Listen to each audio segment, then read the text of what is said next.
Hello guys! It's me again, your Kuya Nitz, ang nag-iisang anak ni Bong at ni Ida. Yan! Bratatatat! Bali ngayong araw nga ni pala, pupunta daw kami sa bahay ni na Lloyd at gawan sabi nila yung mga ngawil daw kami. Bago nga kami dumiretso sa bahay nila, abay dumaan muna kami din sa may talipapat, bumili daw ng mais pang merienda sa amin. Gawa nga ning hapdi lang kami, abay yung hapdi namin, halip na ipahinga namin, ay mga ngawil daw dahil wala namang pang-ulam sila sa boarding house. At noon nandinin na nga ni kami kina Lloyd na malapit, ako'y napahanga talaga sa amin na daanan dahil yung mga niyugan dito talagang ang gaganda. Ganito pala kalaki yung asyenda na ipapamana kay Lloyd. At sa ilang minuto nga ni namin pagbiyahe, abay nakarating din kami dito sa bahay ni na Lloyd. May tindahan pala sila dito.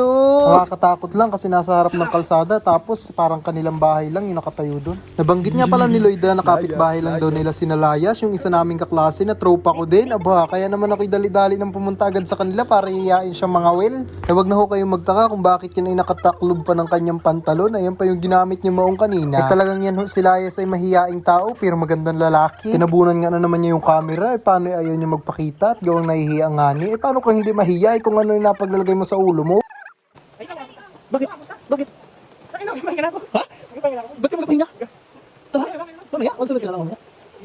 Bago hindi ka sunod. O diba, halip ng mga will ay sabi niya magapahinga na daw siya at ang sakit daw ng katawan niya. Sabi na sa'yo, mali ang kurso na ating kinuha. Kahit nga ni medyo maulan na ba, go na go talaga kaming mga will. Gawa nga ni sabi ni Lloyd, napakarami daw namin ditong mahuhuli. Kayo na kayabangan laang. What a nice. So pretty naman yan, Ate Jaja. Baka mamaya. Hi guys! Kung hindi niya sinabi kay Lloyd, sasabay-sabay tayo doon.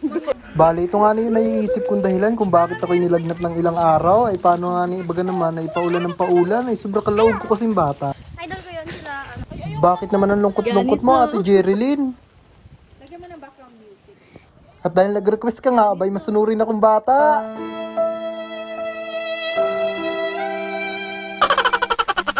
Sa pagkakataon nga ning area ba kami naghanap na ng worms? Worms! Para gamiting pamain sa pangangawil.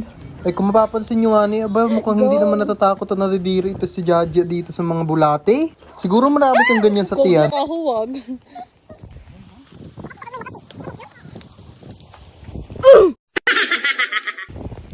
Naglalaro po sila ng mahal-mahal.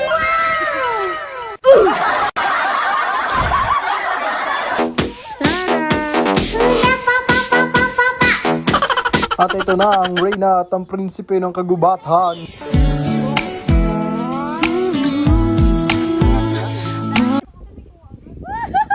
Uy, gago, galing ni Sarah! Pakita mo, Sarah!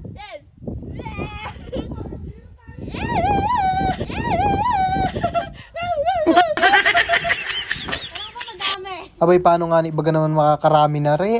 Ay puro ang tutok ay sa camera Ano yung paganda, ganda-gandahan. Abay, kung gusto mo nga ni palang malaman ang kanyang pangalan, i-search mo na sa Facebook na Dinlustre. Grabe nga yun si Sarah, nakahuli na naman at rin nga ni tuwan-tuwa at nakanganga na naman. Pambihirang tao yan, ang hirap naman tumawa ng nakanga. Sabi ko, please, lumapit na kayo. Wala kasi kami ulam. Tama na, Jo. At ayun na nga, sa pagkakatagal niyang nakaupo, naisipan naman niyang tumayo at nangawil na rin niya. At nagwika na, Guys, be patient. Sarah, di na ako sino, Sarah! Sarah!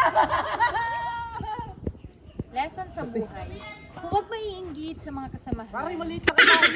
at sa hindi katagalan, ako'y nakahuli na rin niya at mas malaki pa nga yung nahuli ko. Wow, laki! May ulam na kami! Syempre magpapakabog ba naman ang Ate Jaja ninyo? Nakahuli din naman siya, kaso nitoy. Bratatatat! Ay, paano gaho yan? Hanggang dito na lang po itong video na ito. Palagi nyo lang pong isipin na kung saan kayo magiging masaya, ay doon kayo pumunta. At palagi nyo lang pong enjoy ng buhay. Paalam! Bratatatat!